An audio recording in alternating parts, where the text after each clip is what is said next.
Okay, so episode 1 of this YouTube video / podcast. I've been trying to plan this for like many months. A lot of things that I want to talk about. I have a lot of topics that I want to share with you. I don't have any equipment. I don't care. We're starting it with my phone propped up against some sticks, and I'm currently sitting on a ladder. Hi, Onion. What are you doing? Hi, cutie. Totally wants to eat me. You guys follow me on Instagram because that's mainly where I post.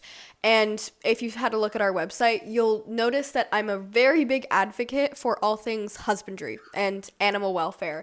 And I'm really big on mental stimulation, and if you can't keep animals properly, don't keep them at all. Exotic animals, reptiles, snakes, they are a privilege, not a right. I want to be that person where people who keep reptiles of all stages and all experience levels can come to get some information. And I don't know it all either. I will never claim to know it all, and I don't think anybody should claim to know it all. But I'm confident in the research and the experience that I've done and that I have, that I can be a good source of information for people. When we look at enrichment, main things you need to focus on, and we can relate this back to something like the 5 freedoms.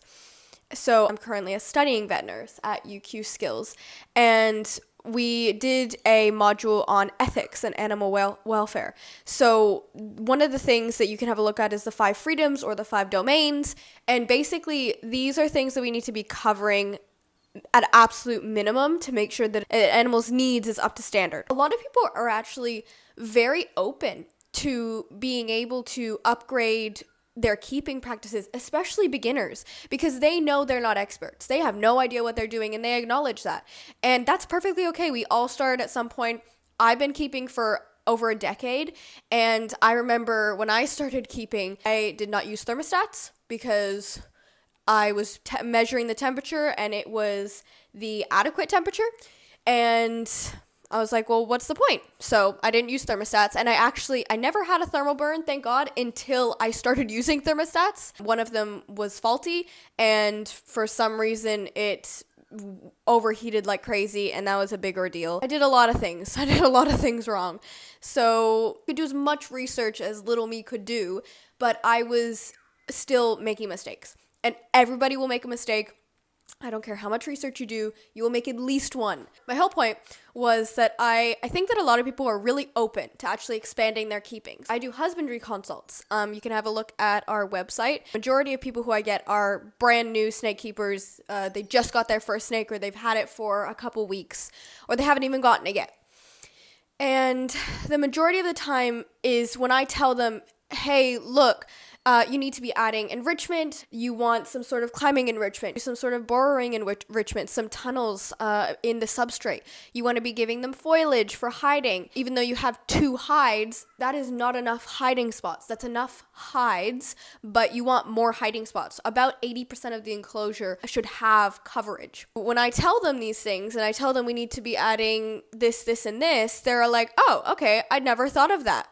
100%. I'll do it. They're not reluctant, and they're very willing. The main reason why people are unwilling to implement these new things is probably money.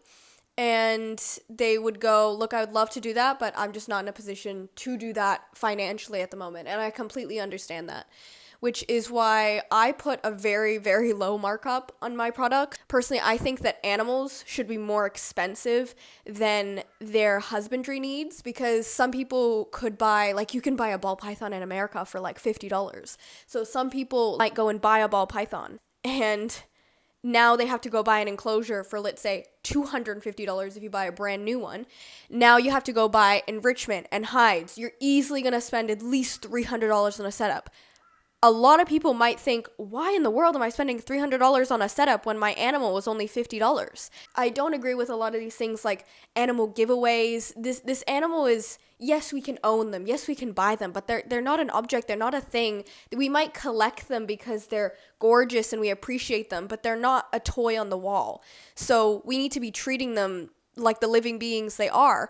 And especially exotic animals and reptiles, they have such intricate needs that treating them as such often leads to poor husbandry, which often leads to big vet bills. The majority of illnesses that reptiles come into veterinary practice for is due to husbandry-related issues. This is why I'm a big advocate for this, because it's not just we need to be mentally stimulating our animals, but long term, we are preventing illness. We are allowing these animals to live healthier and fuller lives.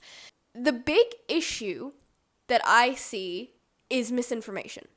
Misinformation is such a big thing in the reptile industry, and it's not necessarily like, I see a lot of experienced people sharing misinformation. I've seen like reptile breeders, snake breeders, and they house in tubs.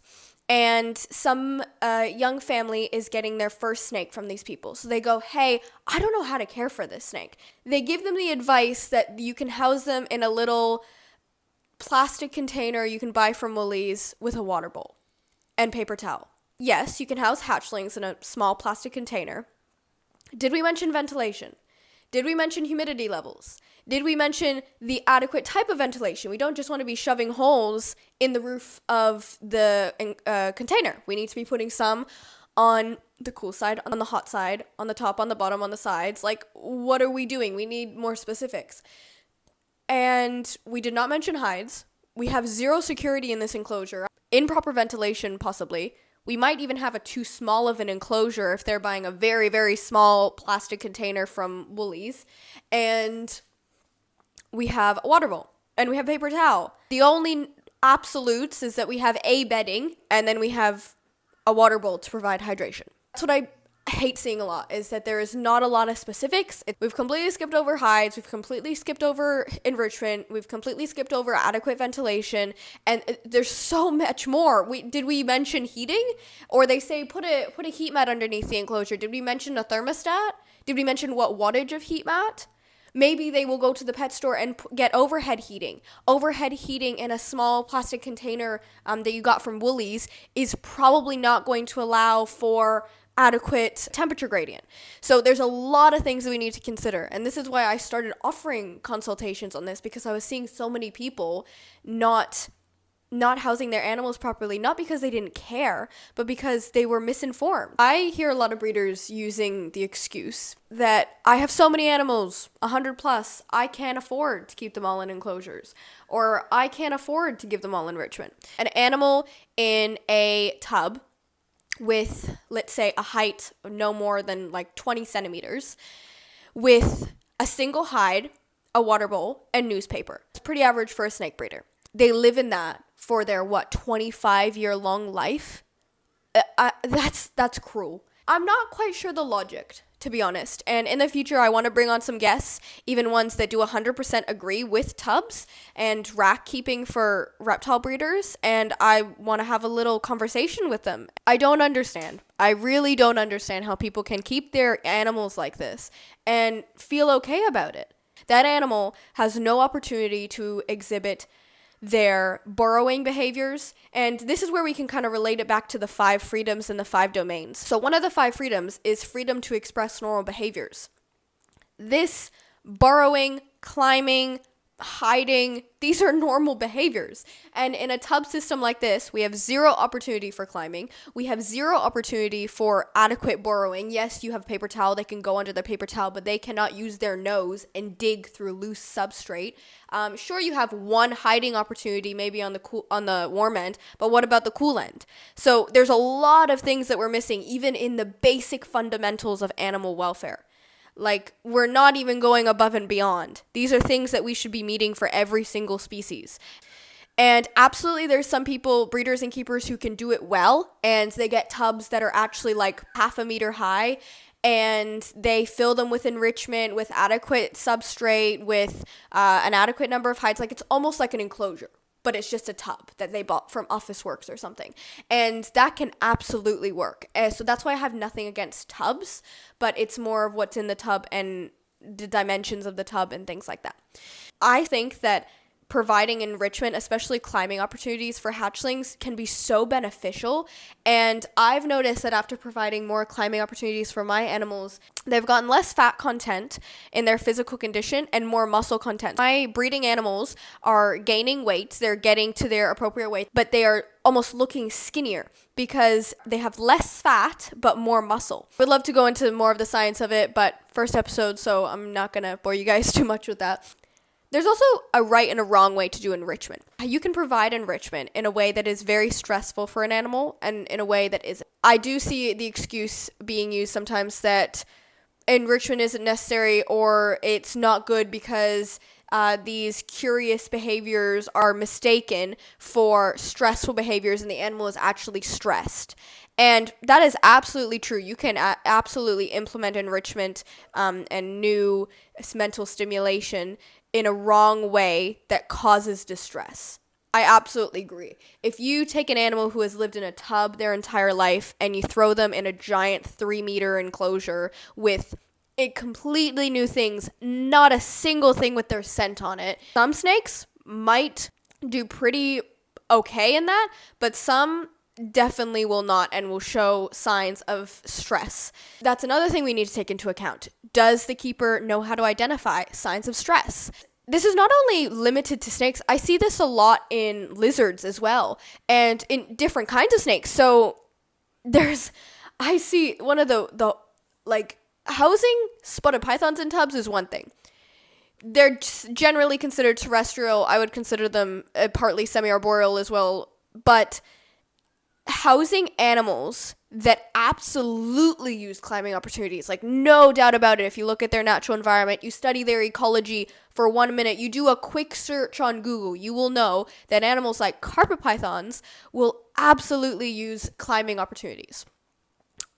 And I see people housing carpet pythons in tubs with no climbing opportunities. How can you be either that misinformed or that ignorant towards the facts? I get it. Everybody keeps animals differently, and I absolutely acknowledge that. What I do might not be best for somebody else, and what somebody else does might not be best for me. But we need to definitely raise our standards and identify the minimums. Because when I see things like the classical rack system, that is not, this is my own way of keeping animals. That is cruel. You are not meeting the animal's minimal needs. You are not taking into consideration animal welfare. These are definitely things that need to be taken into consideration. So, yeah. And please let me know if you have any ideas of what to talk about. I love to hear your guys' suggestions, or if there's anybody specific that you'd like me to have as a guest. And I think this will be really awesome for spreading information. Please have a look at our website for consults, products, snakes for sale, kind of whatever reptile needs you need. And I'll see you in episode 2, maybe. Bye! He just started coming out on his own. Look how cute he is. Hi. You want to say hi? Oh my goodness.